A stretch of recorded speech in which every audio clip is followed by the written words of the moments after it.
రాజన్న సిరిసిల్ల జిల్లాలో భారీ వర్షం బీభత్సం సృష్టించింది.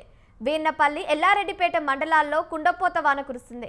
భారీ వర్షానికి కొనుగోలు కేంద్రాల్లోని వరి ధాన్యం తడిసి ముద్దైంది. ధాన్యం కొనుగోలులో జాప్యమే నష్టానికి కారణమని రైతులు ప్రభుత్వంపై ఆగ్రహం వ్యక్తం చేస్తున్నారు. తడిసిన ధాన్యాన్ని ప్రభుత్వమే కొనుగోలు చేయాలని డిమాండ్ చేస్తున్నారు.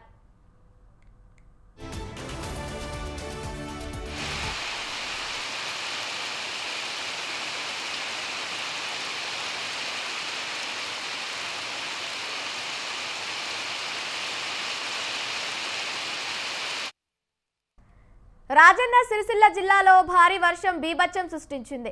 వీర్నపల్లి, ఎల్లారెడ్డిపేట మండలాల్లో కుండపోత వాన కురిసింది. భారీ వర్షానికి కొనుగోలు కేంద్రాల్లోని వరి ధాన్యం తడిసి ముద్దైంది. రైతుకేదే అంశానికి సంబంధించి మరిన్ని అప్డేట్స్ మా ప్రతినిధి సంతోష్ ఫోన్ ద్వారా అందిస్తారు. చెప్పండి సంతోష్. కావ్య, రాజన్న సిరిసిల్ల జిల్లాలో అకాల వర్షాలకు రైతులకైతే తీవ్ర ఆందోళన కలిగిస్తున్నాయి. ఇప్పటికే కొనుగోలు కేంద్రాల్లో వరి ధాన్యం నిల్వ ఉండగా భారీ వర్షాలకైతే అది పూర్తిగా తడిసి ముద్దైపోయింది. కొనుగోలు ప్రక్రియలో జాప్యం కారణంగానే ఈ పరిస్థితి వచ్చిందంటూ రైతులు ఆగ్రహం వ్యక్తం చేస్తున్నారు. ఇంకా దాదాపు 30% ధాన్యం కళ్ళాలపైనే ఉండటంతో నష్టపోతామనే భయాందోళన అయితే రైతులైతే వ్యక్తం చేస్తున్న పరిస్థితి కనిపిస్తా ఉంది. వీర్నపల్లి, ఎల్లారెడ్డిపేట మండలాల్లో రైతులు ప్రభుత్వాన్ని వెంటనే స్పందించాలంటూ కూడా కోరుతున్నారు.